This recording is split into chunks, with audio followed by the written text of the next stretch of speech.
Buonasera, io ringrazio tutti quelli che sono intervenuti alla presentazione di questo libro, La Chiesa tra restaurazione e modernità.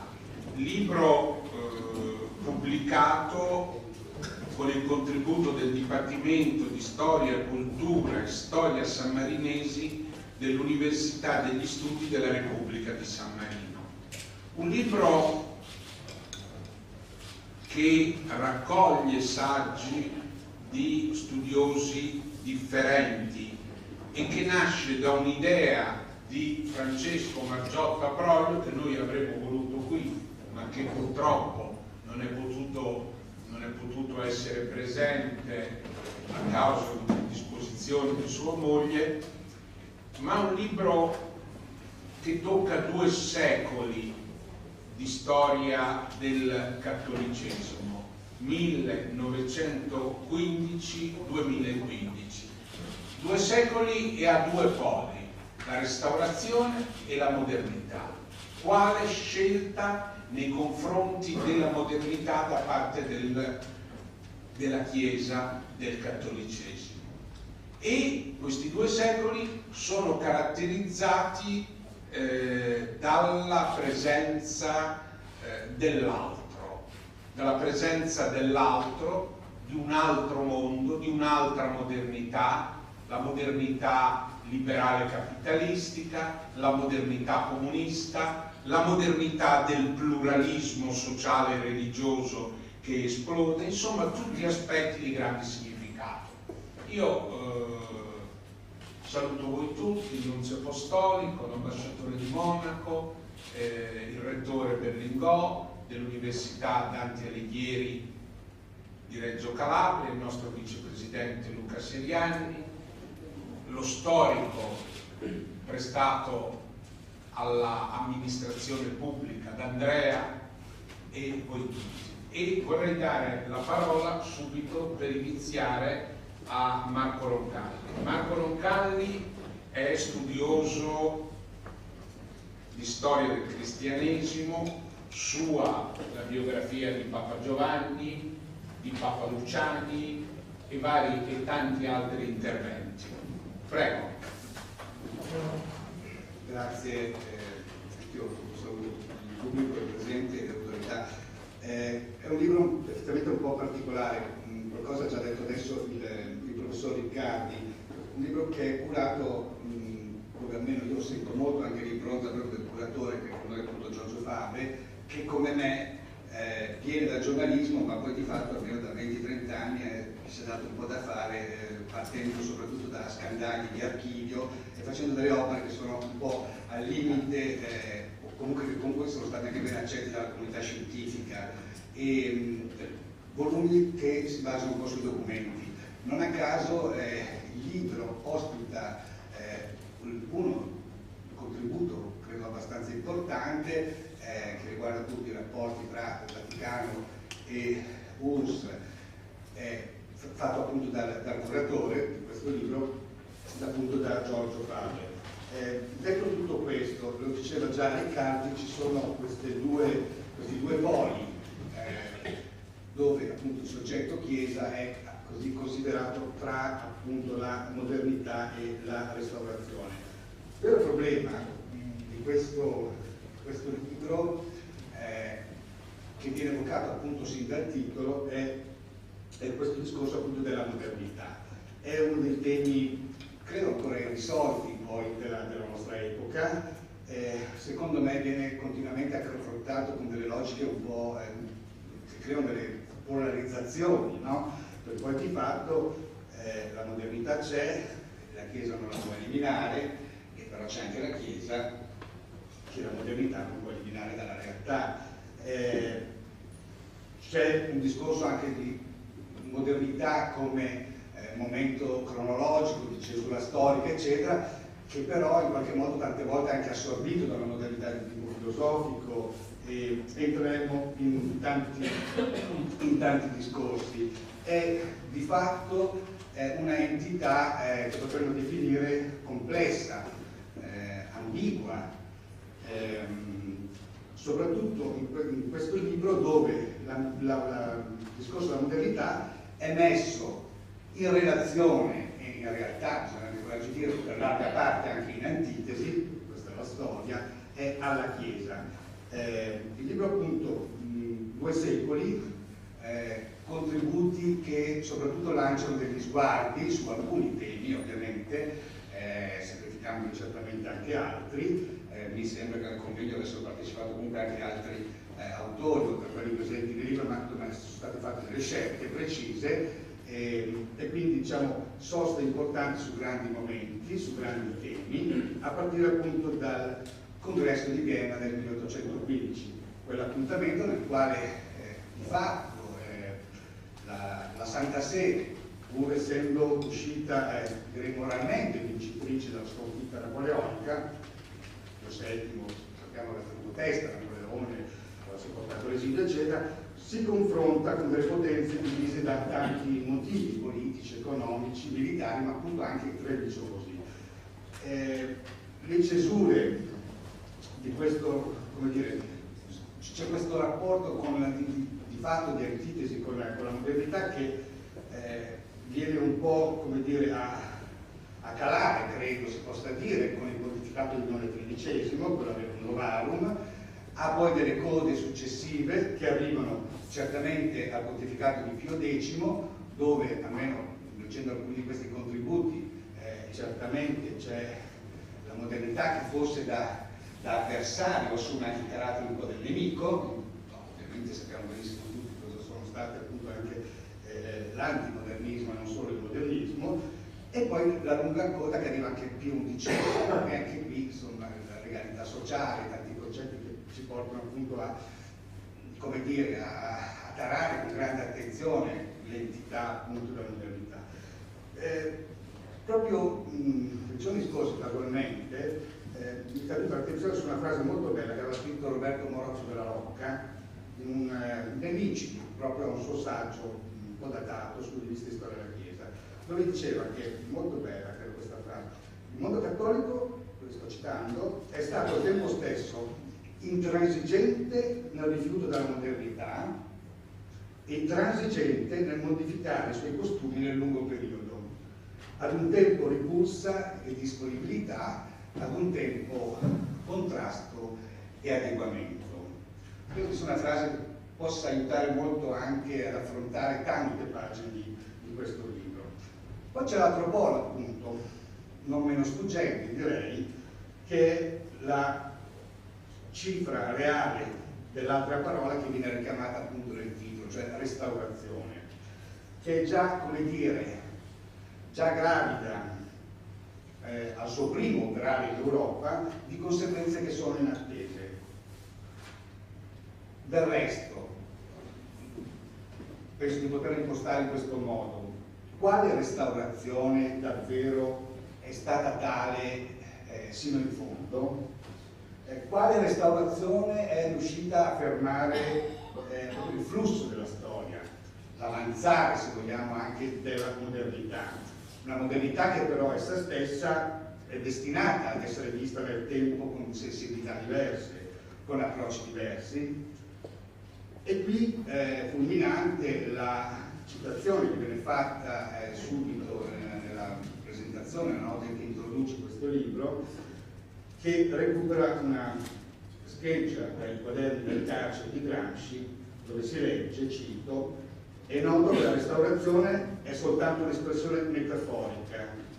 In realtà non ci fu nessuna restaurazione effettuale dell'ancien regime, ma solo una nuova sistemazione di forza.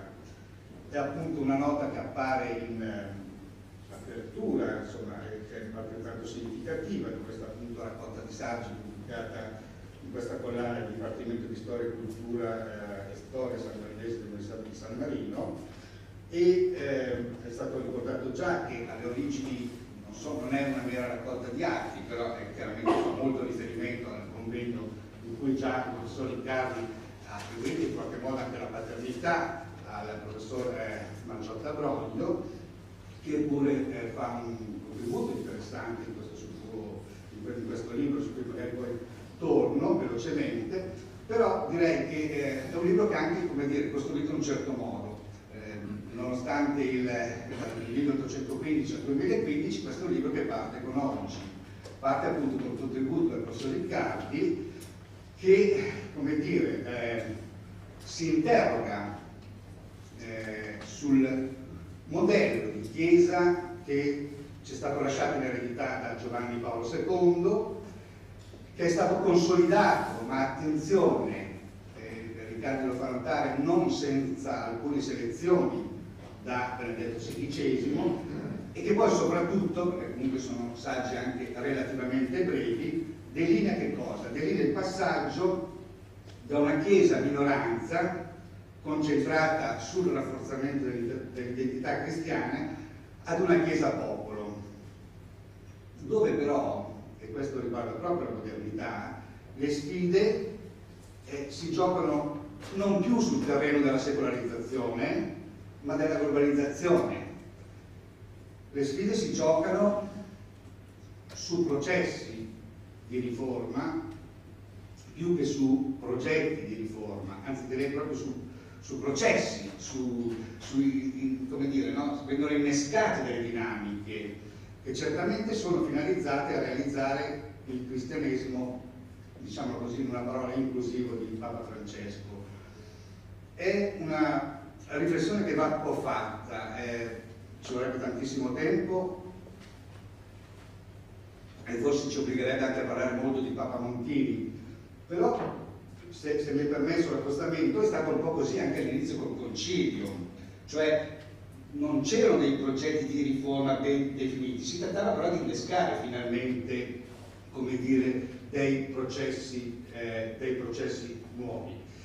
Ecco, questa è la parte che riguarda il professor Riccardi, e da qui poi c'è ovviamente un salto indietro, il libro riprende appunto su una scansione, parte anche cronologica, c'è questa analisi interessante dedicata da Carla Meneguzzi Rostani al ruolo della Santa Sede dal congresso di Vienna alla conferenza di pace di Parigi, e anche qui si capisce molto bene come questo desiderio, questo sogno di ritorno all'Ancien Régime sia qualcosa di molto complicato, perché certamente la rivoluzione francese ha cambiato la società, che di fatto non riconosce più il potere assoluto del monarca in quanto attribuito a Dio.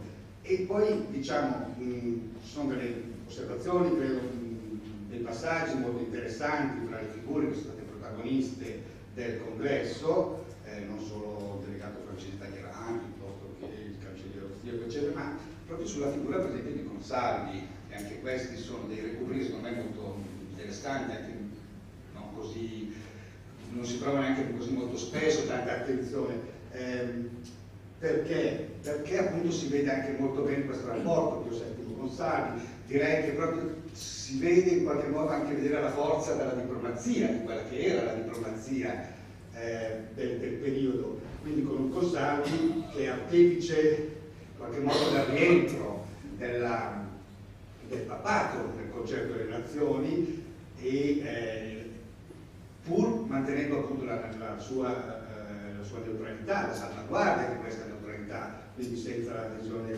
alla Santa Alleanza. Ecco, direi che anche questo è un capitolo certamente interessante, a cui segue quello di Margiotta Broglio, che mi spiace oggi non ci sia, perché è un contributo che secondo me più usa a tratti un registro quasi più da polemista che da storico qual è, perché ci sono dei, cioè lo dico con molta serenità, ho letto il libro, insomma, è un libro appunto dove un capitolo dove proprio c'è un bersagliare continuo, soprattutto dei difensori del sillabo, dei difensori della quantacura, e poi ci sono anche delle sottolineature che fa sulle quelle che lui chiama coincidenze tra chiamiamole periodi offensive storiografiche e stagioni politiche. E vabbè, mi spiace appunto che non c'è, perché qualcosa avrei voluto anche chiedergli appunto, però vabbè, e poi ci sono un'altra volta. No, perché è molto interessante, perché questa storia della cultura parallela anche alla storia politica è anche un tema di grande interesse. E poi ci sono via via tutti gli altri capitoli di Fulvio fonti sulle relazioni tra Chiesa e Massoneria. Anche qui ogni tanto c'è questo duplice registro, no? In cui si affrontano fonti storiche e poi si fanno cenni a riferimenti anche a fatti di estrema attualità legati appunto a pagine culturali, eccetera. Quello di Paolo Naso su Ebrei Valdesi, di Daniele Menozzi su Chiesa e modernità nell'età appunto di XI, Papa appunto della regalità sociale di Cristo, anche qui con alcune interpretazioni che appunto magari divergono da quelle di altri storici. Mi ha colpito per esempio molto anche la distanza, per esempio le interpretazioni che fa Roberto Vertici, per esempio sui patti lateranensi, eccetera, che però di fatto sono anche questioni fissate da tempo, insomma, che già nel momento in cui si erano poste avevano in qualche modo anche diviso le sensibilità del mondo cattolico, anche penso all'atteggiamento che ha avuto un Montini e un De Luca davanti ai patti lateranensi. Per uno era un abbraccio quasi, no? Con potere, malato, eccetera, dall'altro era invece un'occasione per girare pagina, no? Finalmente ci lasciamo dietro le spalle sta benedetta questione romana e giriamo, ecco, quindi sensibilità diverse. C'è l'intervento di Fabre che è interessante, credo, proprio perché lavora, lo dicevo prima, soprattutto sui documenti e non c'è moltissimo tempo, però voglio dire, è interessante perché praticamente da quella frase tante volte pronunciata anche da noi, no? La frase celebre attribuita a Stalin, quante divisioni ha il Papa, secondo qualcuno pronunciata a Mosca nel 1935, secondo altri a Yalta o a Potsdam nel 1945, diciamo ci sono alcuni documenti che aiutano molto a rileggere un po' quell'episodio e in qualche modo ci rivelano anche che forse il dittatore aveva usato delle, come dire, frasi sicuramente forse meno sprezzanti, ma certamente meno ingenue, anche a giudicare un po' dagli antefatti, dal contesto in cui venne ricostruito un po' quell'episodio. E Giorgio Fabre produce dei documenti nuovi che riguardano appunto altri testimoni o persone che riportavano testimonianze dell'incontro appunto di Pierre Laval con Stalin e Molotov a Cremlino il 14 maggio del 1935, quando quelle frasi furono pronunciate. Laval appunto si trovava a Cremlino per discutere i patti di alleanza franco-russo e quella appunto fu l'occasione in cui anche aveva chiesto a Stalin di fare qualcosa per favorire la religione, il cattolicesimo in Russia, e da lì appunto questo interrogativo che Fabre prova a rileggere alla luce appunto di alcune carte inedite, anche un rapporto per esempio indirizzato a Monsignor Pizzardo ed altri testi, un rapporto del Nunzio a Parigi Maglione basato anche questo su ricostruzione che aveva fatto il segretario del Ministero degli Esteri francesi Léger, eccetera. Ecco, quanto basta appunto per rivedere un po' questo episodio, con questa risposta di Stalin, forse ironica, ma malgrado tutto, come dice appunto Fabre, la possibilità appunto anche di la ripresa di rapporti non veniva lasciata cadere. Certo, resta sempre sullo sfondo un problema di interpretazione, cioè le vere intenzioni di Stalin, però è anche interessante, al di là dei documenti, proprio la ricostruzione di questa cornice, di questo ambiente, di questo humus. Ricordiamo che erano saltati da tempo i rapporti dopo la rivoluzione d'ottobre, che in qualche modo perduravano anche delle idee un po' unioniste da parte cattolica, c'erano anche rapporti con una certa ostilità anche con gli ortodossi, e c'era stato quel punto, direi anche abbastanza alto, delle trattative. Non a caso appunto il Nunzio Paceni già nel 27 aveva incontrato Ciceri. Però è più interessante forse sottolineare che nel momento in cui avviene quell'incontro, che c'è appunto quella famosa frase, Stalin aveva dalla sua posizione politburo eccetera conoscenza di altri dati, i viaggi del gesuita Michel Herbigny, ordinazioni segrete di vescovi, oppure l'annullamento dello scambio su proposta sovietica di Gramsci e Terracini incarcerati in Italia con 2 vescovi cattolici russi detenuti in URSS, eccetera, eccetera. Ecco, poi qui vedo il professor Roccucci, mi taccio perché c'è soprattutto la parte dal 43 in poi insomma, c'è una grande cesura, il recupero tra virgolette per motivi anche patriottici, la guerra eccetera, con la Chiesa ortodossa, l'inasprimento ovviamente nei confronti della Chiesa cattolica e quindi diocesi, parrocchie liquidate, passate all'ortodossia, vescovi menzionati, morti in carcere eccetera, però direi che anche qui secondo me è anche un momento in cui una piccola riflessione dovrebbero farla anche tutti gli storici che si occupano di questo aspetto, che anche qui c'è questa doppia polarizzazione, no? Ci sono dei libri che sono degli elenchi interminabili di morti, di fatti atroci che ci sono stati per carità eccetera, e dall'altra parte viene dimenticato anche quello che è stato un certo tipo di Ostpolitik, ma insomma non è il tema che ci riguarda stasera. C'è l'ultimo contributo da ricordare, che è quello di Giovanni Bianchi, che ripercorre l'aggiornamento voluto da Giovanni XXIII con il Concilio.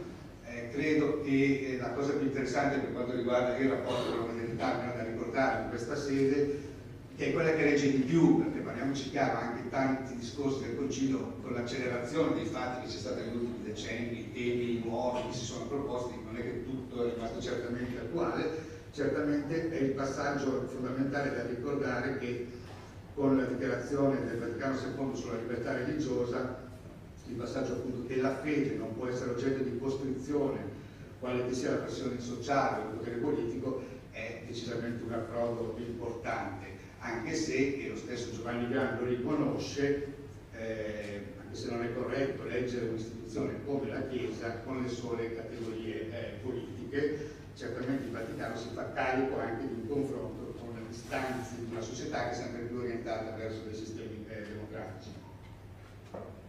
L'ultima cosa è la Chiesa, perché abbiamo parlato di appunto modernità e anche qui diciamo l'uso che si fa appunto anche nell'affrontare il tema, cioè che cos'è la Chiesa. E allora mi venivano in mente appunto leggendo questo libro anche certe cose che avevo condiviso tanto tempo fa con Paolo Prodi, che comunque rivendicava certo anche un grado di pluralismo, la legittimità anche di posizioni autonome dal magistero ecclesiastico in tutta la storia della Chiesa cattolica, e diceva che anche che la nostra spiritualità, la stessa nostra morale personale collettiva, appunto quella del cattolicesimo italiano, è forse costruita più su Rosmini e Manzoni che sulle encicliche papali dell'Ottocento. Certo, può essere anche considerato un bel modo, secondo qualcuno, per sottrarsi da un'identificazione tout court del cattolicesimo come blocco monolitico, con le aspre prese di posizione che la Chiesa ha assunto certamente contro il mondo moderno, però è un dato di fatto. Come è un dato di fatto che appunto la realtà della Chiesa non è riconducibile al Magistero, non tutti gli interventi degli stessi del Magistero hanno lo stesso peso, la stessa autorevolezza, la stessa ampiezza di coinvolgimento, e la dico come l'ha detta proprio ieri Papa Francesco ai vescovi del Cile, e poi mi fermo: la Chiesa appunto non è e non sarà mai un'elite di consacrati, di sacerdoti o di vescovi, e ritorniamo dove eravamo partiti, appunto da quello che non a caso fosse stato messo come primo contributo di questa rilettura che viene fatta concatenando questi capitoli, ma di fatto appunto tenendo sullo sfondo questo rapporto tra modernità, modernità e restaurazione, dell'idea appunto di coscienza di popolo, no? Che era appunto l'iniziale contributo appunto che viene sviluppato nel libro dal professor Riccardo. Ecco, io mi fermo qui, mi scuso perché quale sia tempato. Grazie. Io credo che dal tuo intervento si comprende bene che questo libro non è la storia della Chiesa di 2 secoli, ma sono dei sondaggi specialistici su nodi attraverso i quali si ripercorre l'itinerario, diciamo, tra restaurazione e modernità. Allora io vorrei dare la parola al professor Canfora, che guarda queste cose sicuramente nel lungo periodo e non con la lente di ingrandimento di noi storici contemporaneisti, ai quali gli altri colleghi dicono, mi dispiace per Fabre e per Roncalli che sono giornalisti di stezza, tu dici voi contemporaneisti non siete veri storici, siete dei giornalisti che scrivete libri lunghi mentre i giornalisti Luciano. Sì, la cordialità accademica comporta anche questo, no? Va bene. No, io sono, grazie, convinto che non sia necessario spiegare da capo la genesi di questo volume perché è stato detto ampiamente. Volevo però definirlo tipologicamente prima di trattare una questione che mi sta a cuore, e cioè dentro il libro, che ha alla fine una sua vita diversa dal convegno, già per l'ordine stesso molto sapiente dei vari interventi, ci sono 4 anime, direi, o 4 tipologie. Innanzitutto ricerche specifiche, no? Ricerche originali, è stato detto poco fa, e abbiamo citato l'esempio del lavoro che ha fatto Fabre sui rapporti Vaticano-Unione Sovietica, dove ci sono delle novità, quindi ricerca vera e propria.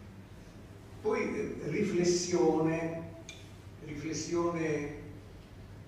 che non è legata tanto a singole indagini, ma che fa il punto su problemi sempre aperti.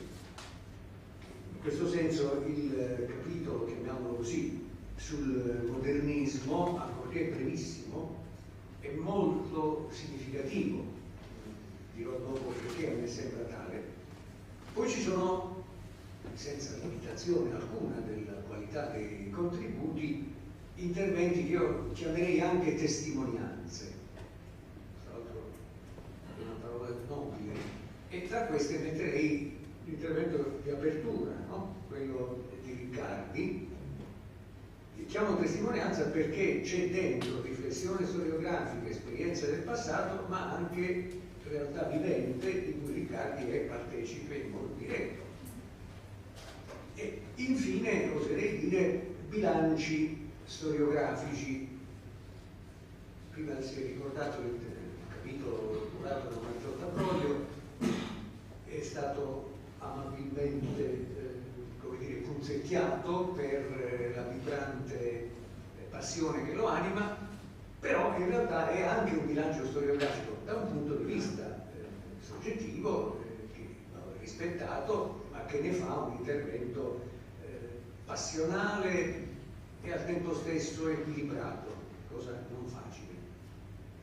D'altra parte l'idea di partenza del libro è sua, e se vogliamo raccontare come è nato, non è un'indiscrezione, è semplicemente un piccolo fatterello, diciamo, storico. L'idea era di dare come tema complessivo, o provocatoriamente, 200 anni dopo il 15, la Chiesa contro tutti. La cosa un po' ci turbò, la Chiesa contro tutti è un titolo ad effetto, indubbiamente, non so se può dire giornalistico, forse sì, ma non rendeva bene quello che poi si è voluto fare, cioè l'approfondimento storiografico, la capacità di distinguere, di comprendere prima ancora che lanciarsi magari in un'appassionata polemica. Quindi abbiamo accantonato l'idea della Chiesa contro tutti e abbiamo percorso un altro cammino, che è quello che qui viene sintetizzato sapientemente, a mio avviso, ad opera dei 2 curatori. Allora, per venire alla questione che a me pare già evocata prima nell'intervento di Roncalli e che ora vorrei riprendere, modernità. No? Non è una parola che implichi necessariamente un giudizio positivo, un po' come il nuovismo, no? Tutto ciò che è nuovo è di per sé valido, non è un gran criterio. Modernità è stato usato nel nostro lavoro come uno dei poli, ma anche la parola restaurazione, è stato detto poc'anzi, a sua volta non è un monolite, è un concetto storiografico sintetico da criticare, da mettere in crisi. È stato ricordato quella frase di Gramsci, ma nell'introduzione che ha fatto il Fabre viene giustamente chiamato in causa un modelo studioso della restaurazione e di quanto essa non fosse pura e semplice restaurazione, ma un ritorno ad Pristinum non c'è mai nella storia. questo è evidente. Però nel tema specifico che noi abbiamo, la polarità restaurazione e modernità, io la vedrei sotto un altro angolo visuale: i tempi della storia, la velocità dello sviluppo storico. E il caso in questione, cioè la storia della Chiesa cattolica, è un esempio da manuale per chi voglia studiare la velocità del tempo storico. Perché? Perché la velocità con cui l'istituzione millenaria come la Chiesa cattolica segue o precede o accompagna il suo tempo è una velocità diversa da quella di altri corpi politici o statuali. È un bene o un male? È un fatto. È un fatto che però ha garantito anche un rapporto costante di lettura, critica, accettazione, rifiuto di quello che accadeva intorno. Quindi un corpo storico formidabile che si è venuto trasformando nel tempo e che è un esempio di come si possa snodare il tempo storico diversamente dal tempo storico di altre realtà secoeve. Mi viene in mente, un po' banalmente, un po' schematicamente, che un'altra realtà centrale del Novecento, come è stato il fenomeno del comunismo, ha avuto due soggetti, diciamo, maggiori. L'esperienza giacobina, tutto sommato, del comunismo sovietico e quella che chiamerei confuciana del comunismo cinese. E non è un caso che il comunismo cinese esista ancora, con tutte le trasformazioni che sappiamo, che non ha mai sconfessato nessuna tappa nelle sue precedenti vicende e che invece l'altro sia imploso. Si potrebbe dire, nella tradizione della Chiesa cattolica, nessun ritratto di un papa si stacca dal muro, anche quelli dai pontefici dai quali si prendono amplissime distanze, sono tutti lì in fila. La Cina odierna rassomiglia molto vagamente al maoismo, ma Mao è il genius loci e ben più che loci di quella grande esperienza storica che ormai è un pezzo fondamentale della storia di un paese enorme come la Cina, che ha incontrato il comunismo, lo ha inglobato nella sua vicenda, ha avuto traumi terrificanti come la rivoluzione culturale e non ha mai rotto col suo passato. Allora potremmo dire che di questi tre soggetti, la Chiesa cattolica da una parte, l'esperienza sovietica dall'altra, la Cina, la prima e la terza si rassomigliano un po', si rassomigliano per questo modo di procedere nel tempo.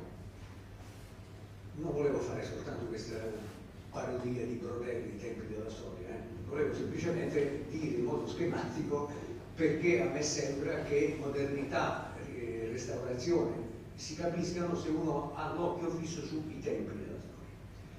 Però proprio perché un corpo storico si trasforma senza necessariamente rompere col suo passato, mi pare giusto soggiungere alcune considerazioni.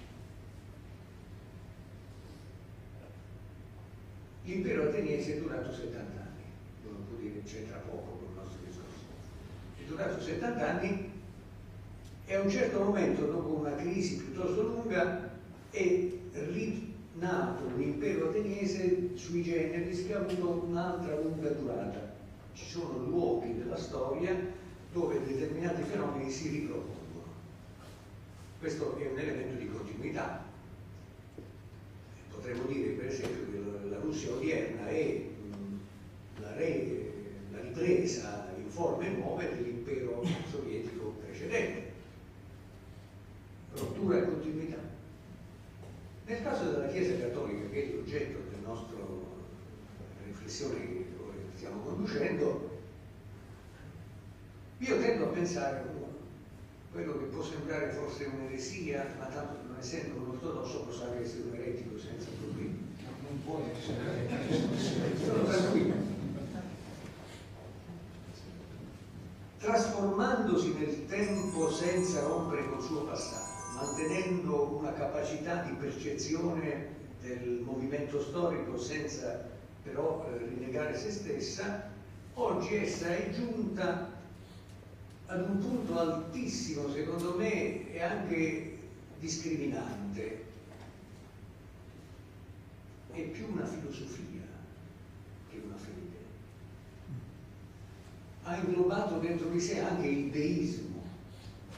Ho detto prima, c'è un capitolo sul modernismo molto breve ma molto importante. Perché? Perché tante delle istanze del modernismo, a cominciare da quelle storico-critiche, oggi sono senso comune nella cultura della Chiesa Cattolica.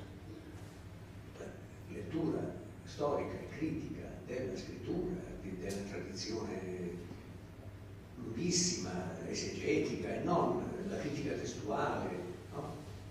Ricordo sempre quell'esempio che mi pare emblematico. Nel settembre del 43 Pio XII pronuncia un discorso, un'enciclica direi, in cui autorizza la critica testuale.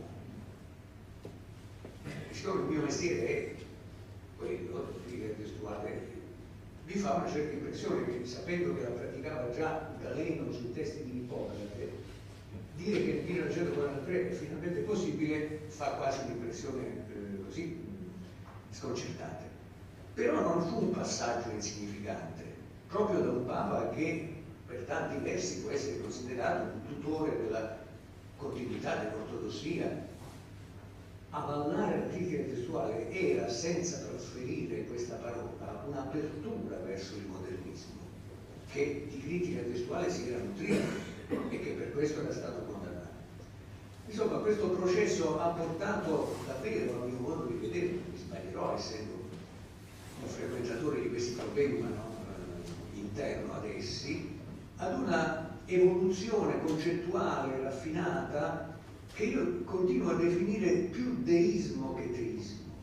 Implicitamente si potrebbe dire una vittoria dell'illuminismo post mortem. Perché questo è un problema, non soltanto teorico, ma pratico? Perché mentre la Chiesa, superando, io credo, sostanzialmente anche i motivi di separazione dalle altre chiese cristiane, no? L'ecumenismo non è un concetto vago, è un fatto nella realtà. Mentre la Chiesa si muove, si è mossa, ormai ha raggiunto questo punto molto alto, un'altra potentissima e di grande proselitismo, fede religiosa, vive un'esperienza aggressiva, conflittuale, dilaniante al suo interno e aggressiva verso l'esterno, mi riferisco ovviamente all'Islam, quasi raffigurandoci in una sorta di scenario quello che è stata la nostra storia nel secolo XVI, cioè vivono i conflitti che noi abbiamo visto, noi no, insomma, loro, i viventi allora, nel tempo delle guerre di religione, in cui ragioni profonde si traducevano in conflitti appunto religiosi e diventavano guerra guerreggiata. Perché questo è il problema dei problemi del nostro presente? Perché non è soltanto, come apparirebbe, un conflitto tra fedi, perché quel fanatismo estremo della religione più giovane ha intercettato un grande problema mondiale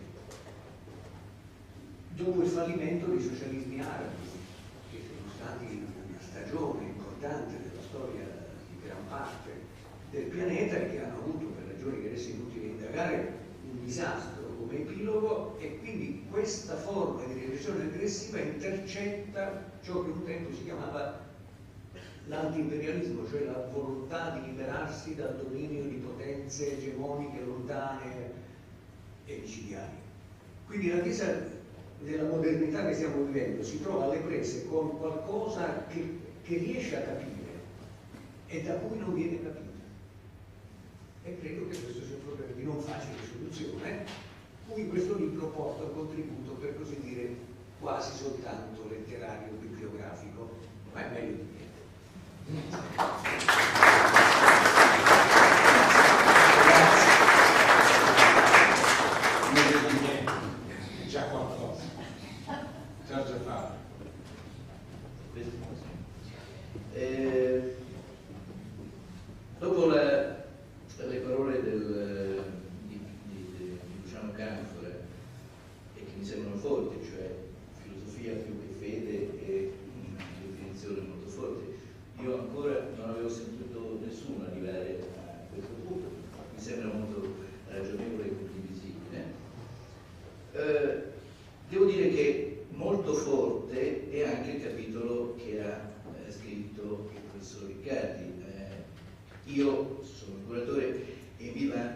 preciso giornalisticamente, perché è una notizia.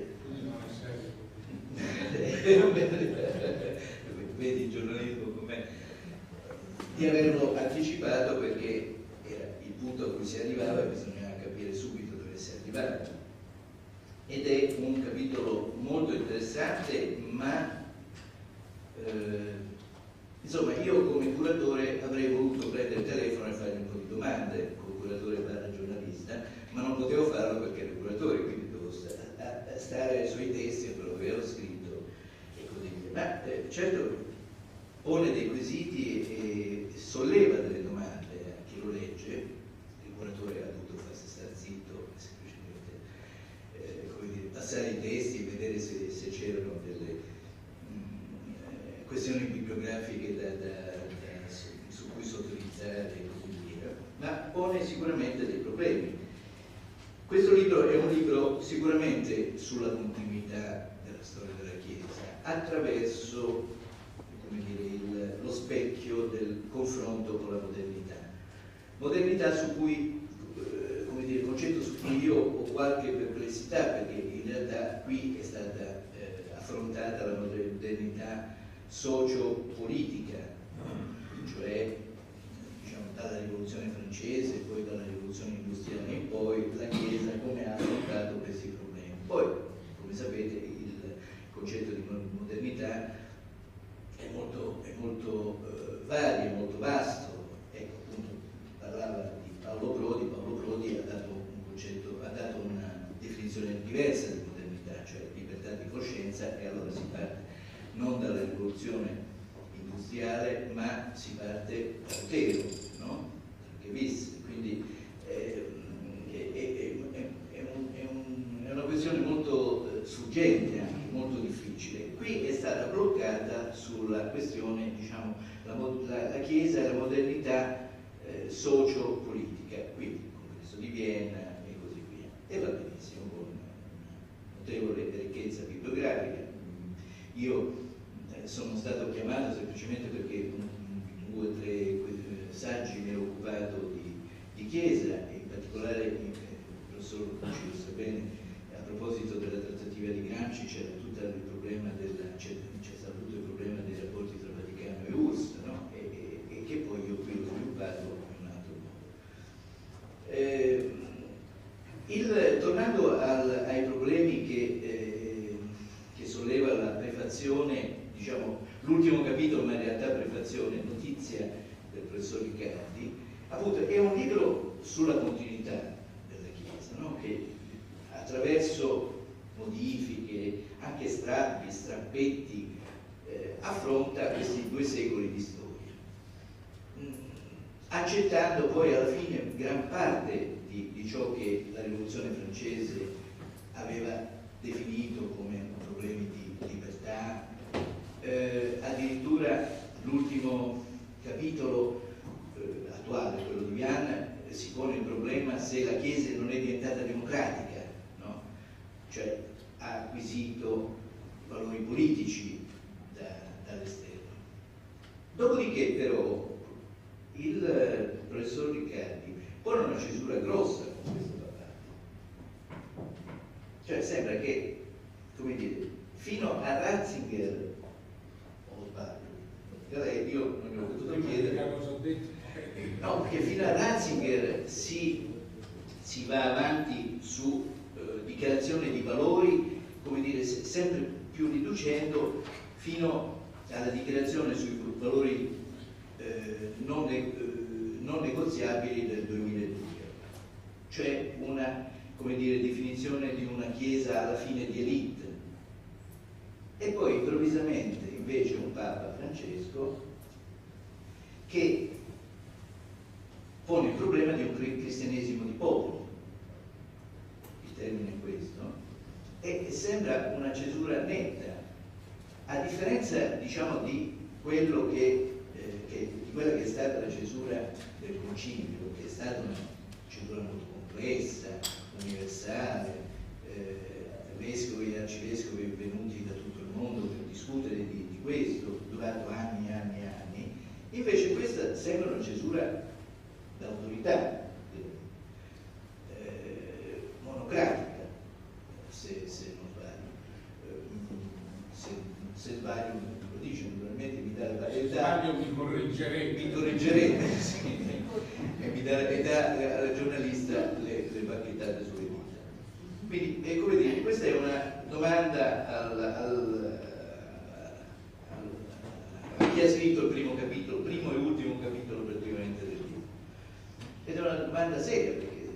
cioè è un papato di rottura, questa, davvero di rottura. Ultima cosa invece, non voglio tirarlo tanto per le lunghe, la questione di Stalin, a cui ha accennato Roncalli all'inizio.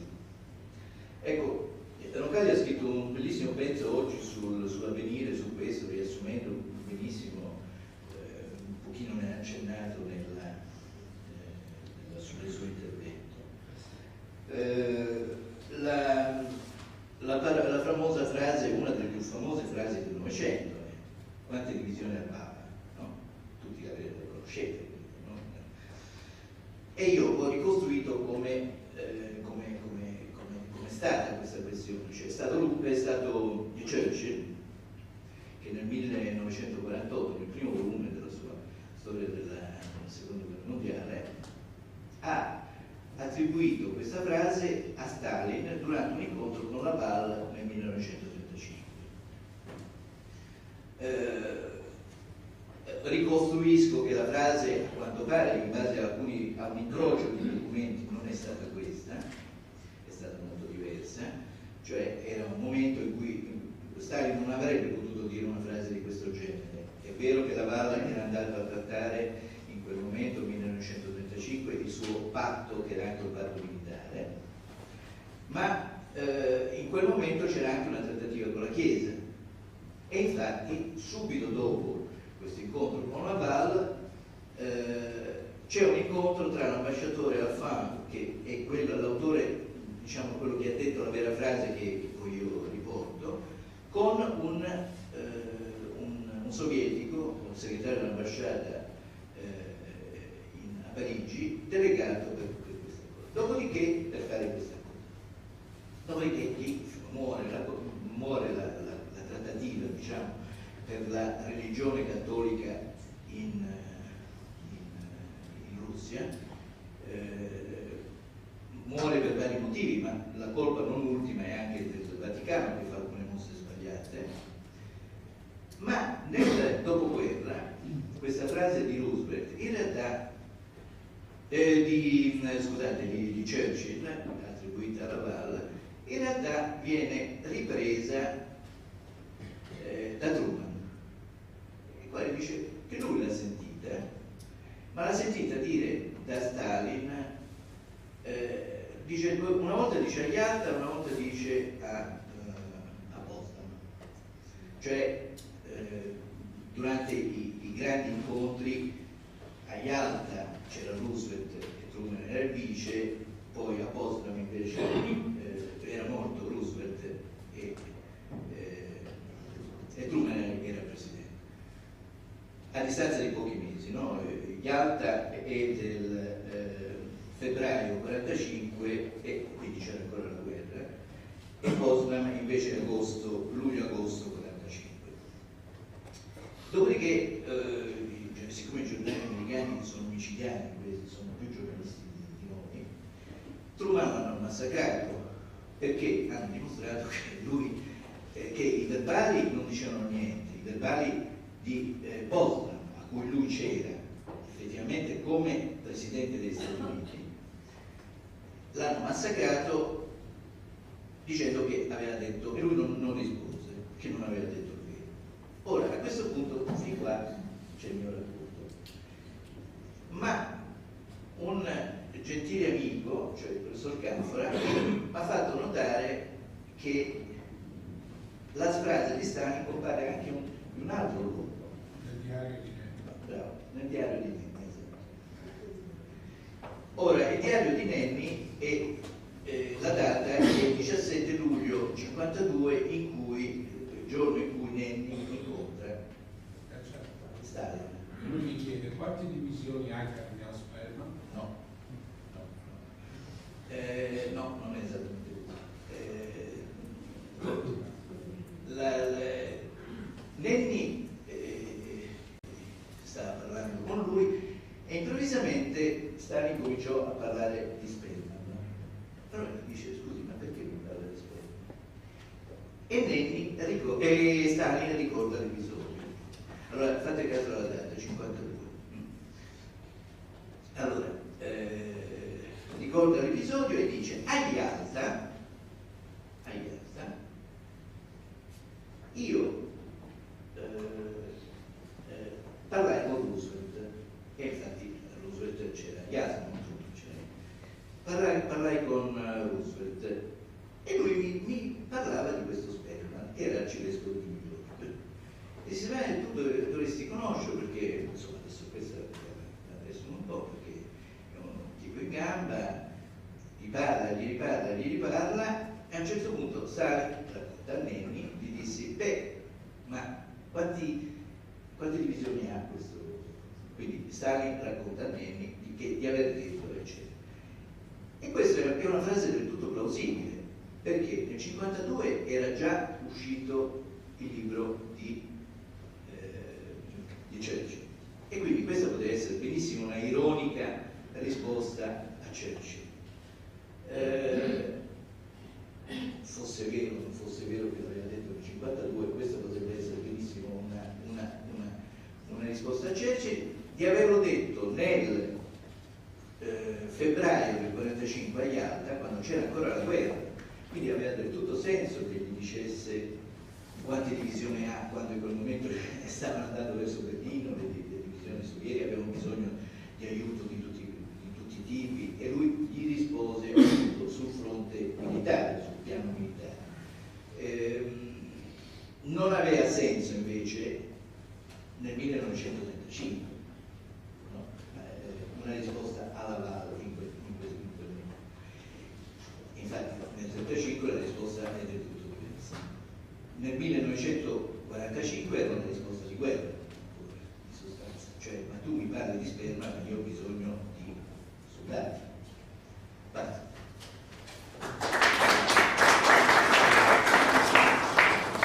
Qui si vede come il giornalista è diventato storico, diventa filologo.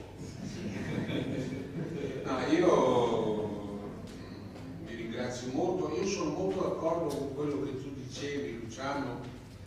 Il tempo della Chiesa in questi 2 secoli è un altro tempo rispetto a quello, chiamiamolo, della modernità per intenderci.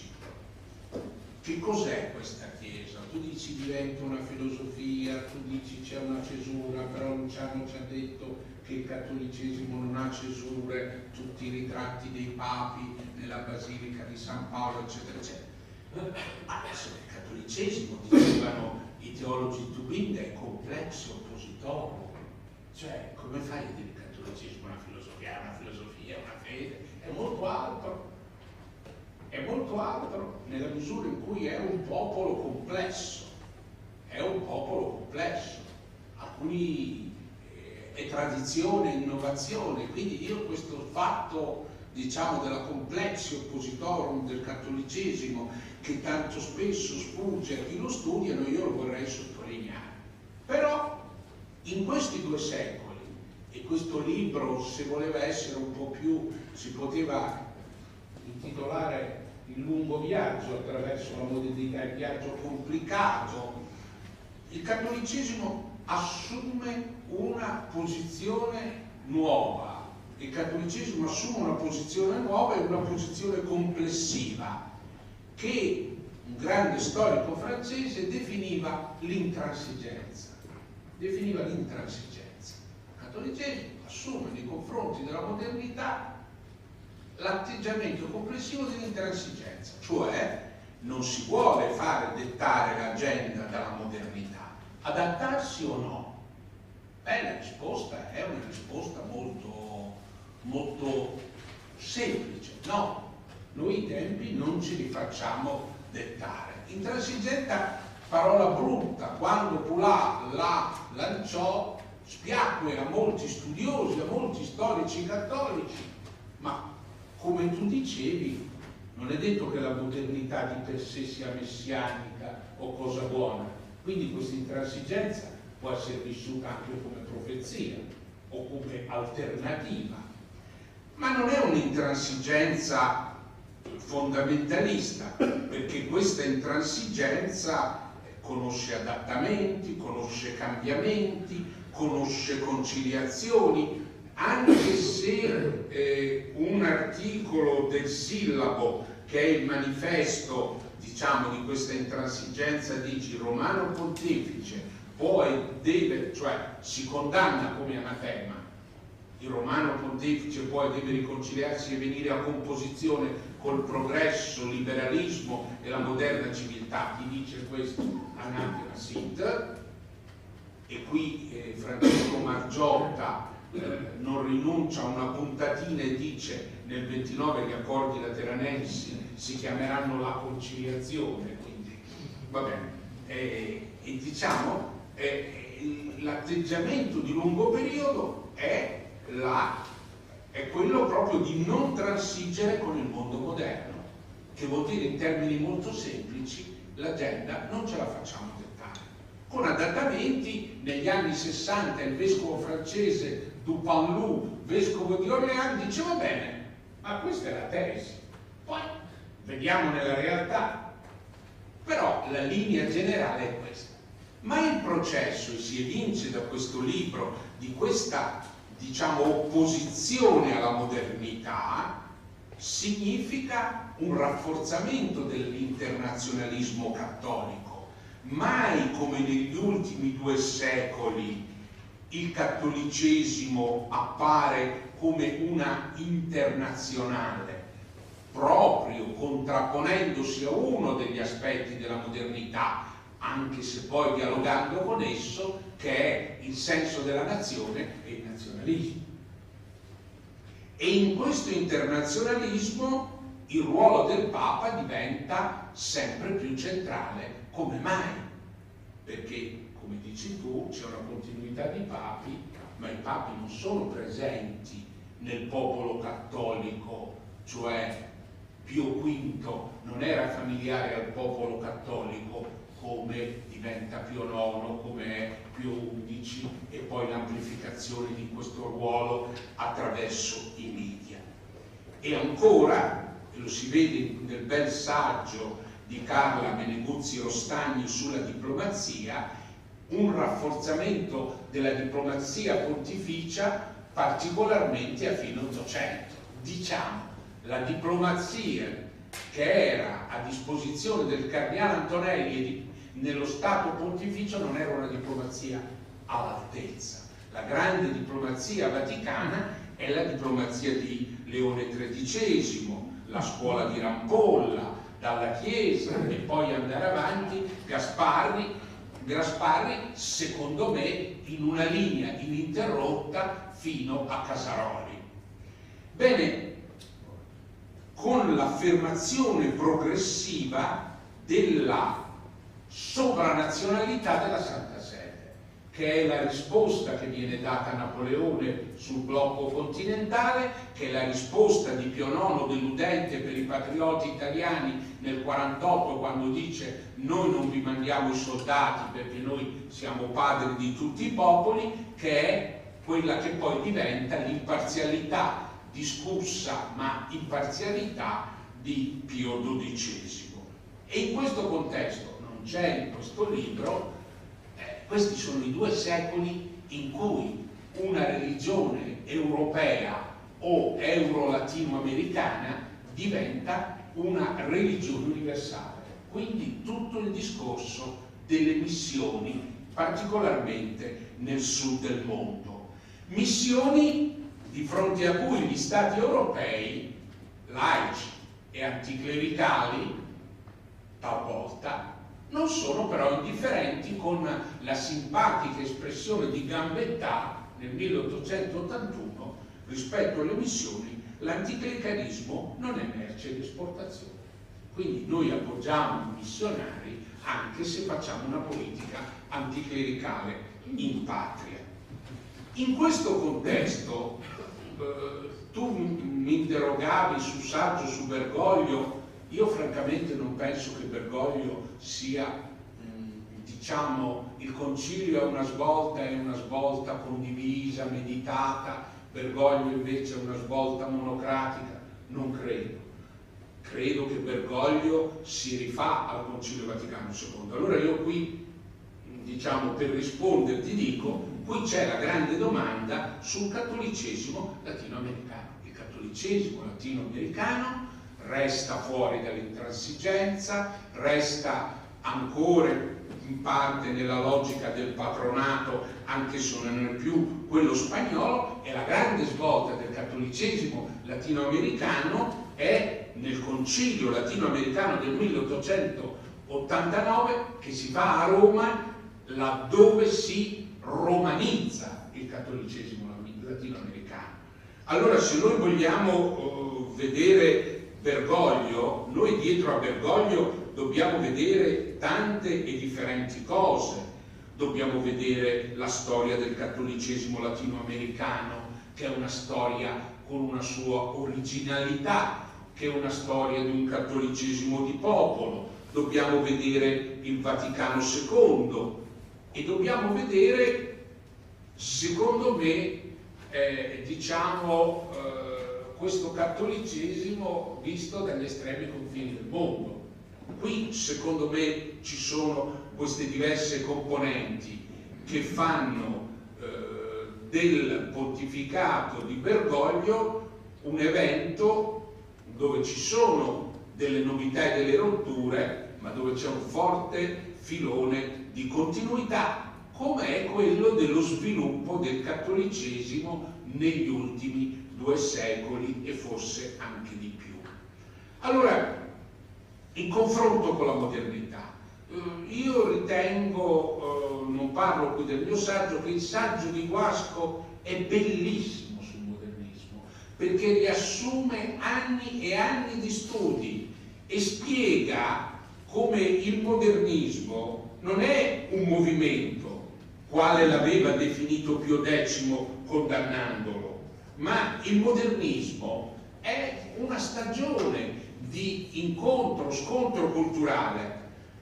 Lui dice, riprendendo Poulain, il modernismo è un labirinto che modifica la cultura e la mentalità di chi vi entra o evita di entrarci per non modificare la propria mentalità. Quel modernismo che comincia nel 1902 convenzionalmente con il libro di Loisy, l'Évangile et l'Église, per rispondere al protestante e non solo protestante tedesco Arnach, libro che poi viene condannato. Allora, questo mi sembra ma viene usato. Questo mi sembra un primo grande aspetto, il lungo filone dell'intransigenza. E qui intransigenza che non è una parolaccia, che è un atteggiamento nei confronti della realtà e che è la rivendicazione da parte della Chiesa di non farsi dettare l'agenda e di avere un proprio tempo.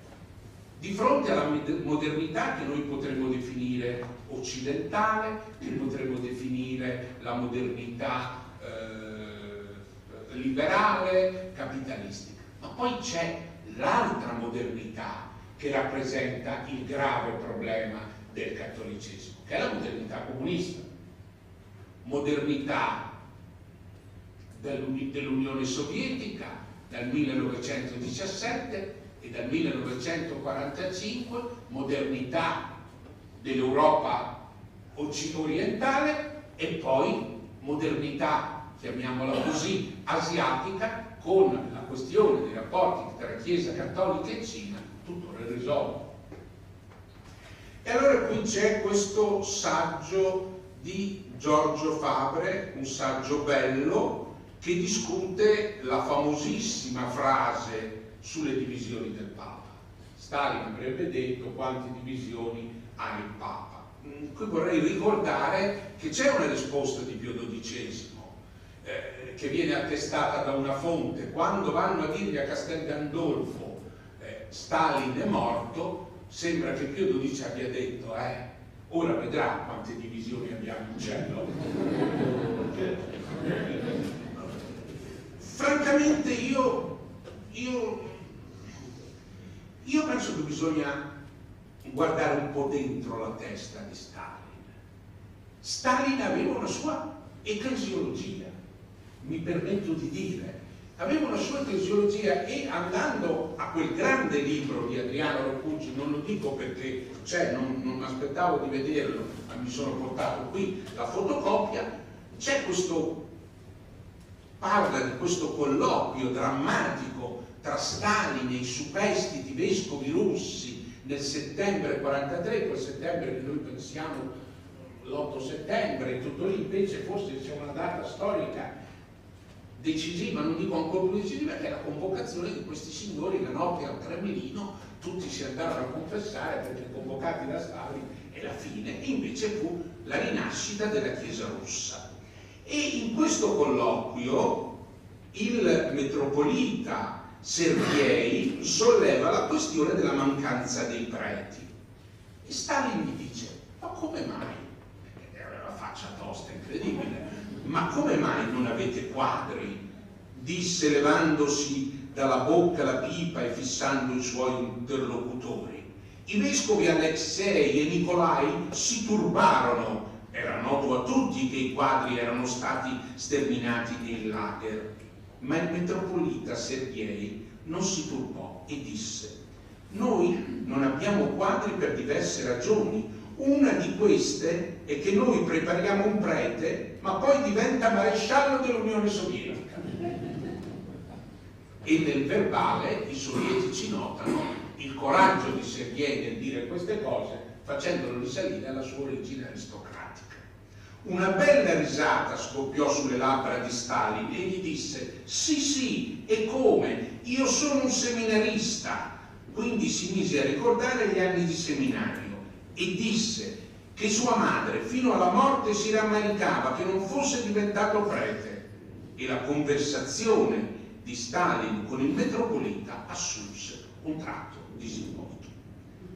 L'idea mia è che Stalin aveva un'ecclesiologia ortodossa e russo-ortodossa, per cui l'internazionalità del cattolicesimo, la dipendenza da Roma e questo vantare, diciamo, la forza del Papa, perché poi in fondo capita spesso tra la Santa Sede e i regimi, chiamiamoli a partito unico, che gli occidentali si facciano mediatori. Quanti leader occidentali si rivolgono alla Santa Sede? Cosa dobbiamo dire ai cinesi? E negli anni 70 e anche lo stesso PC italiano, cosa dobbiamo dire ai sovietici? E quindi alla fine, secondo me, le espressioni di Stalin sono anche espressioni, come dire, quantité négligeable.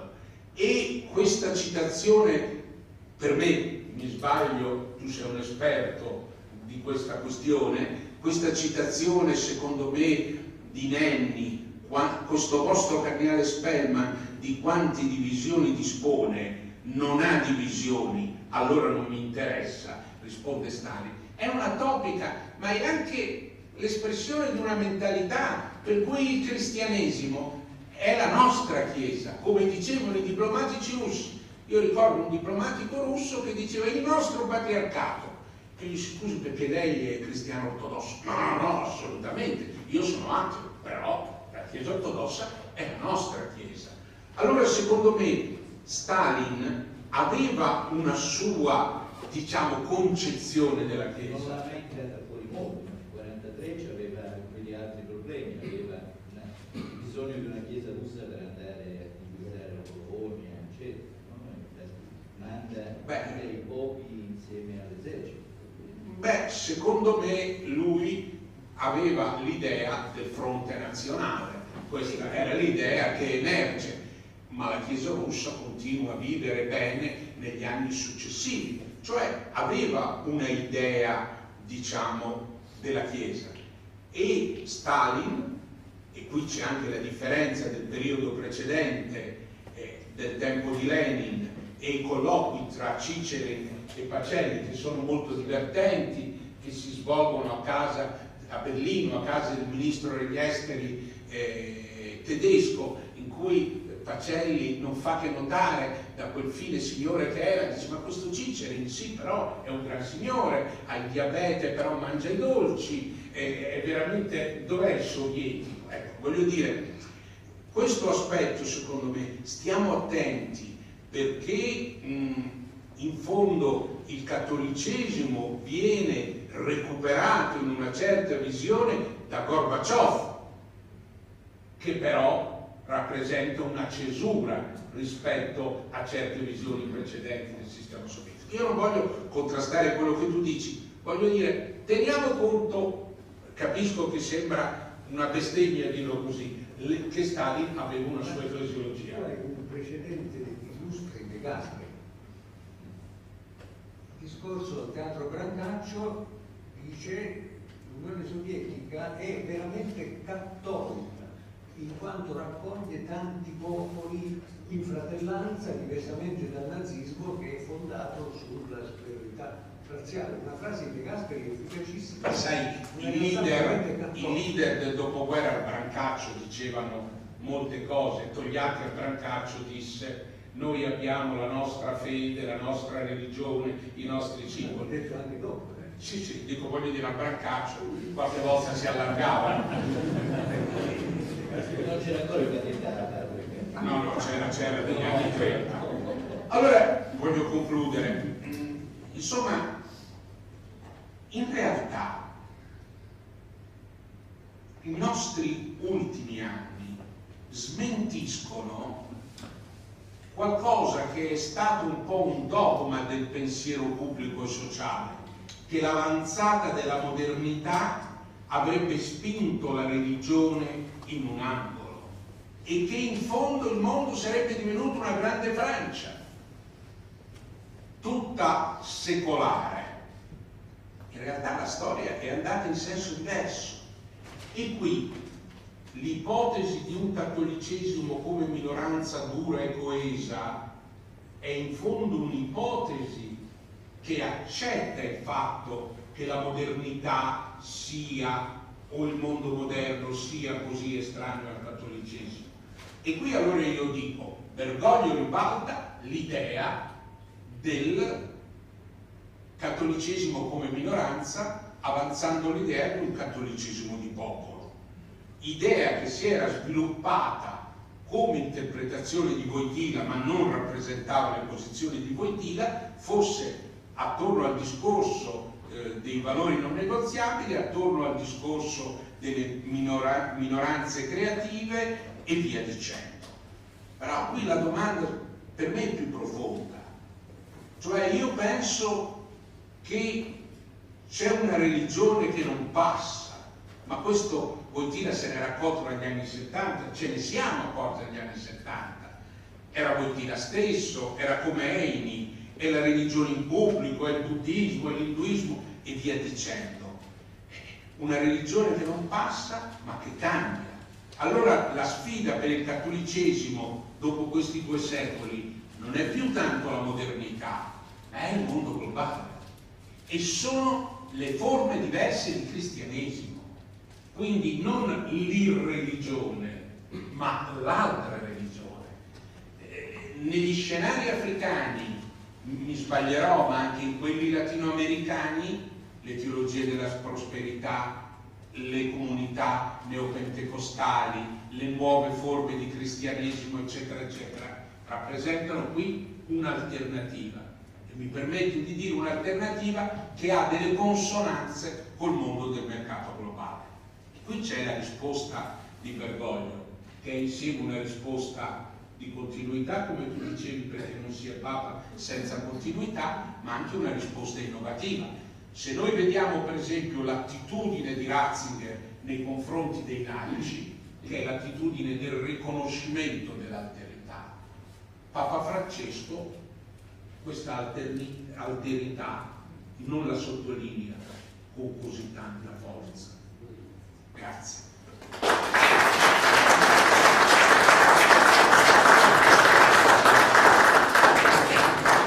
Io vi ringrazio molto perché avete partecipato a questa serata, il Nunzio Apostolico, l'ambasciatore di Monaco, l'ambasciatore d'Italia e i nostri cari amici. Arrivederci.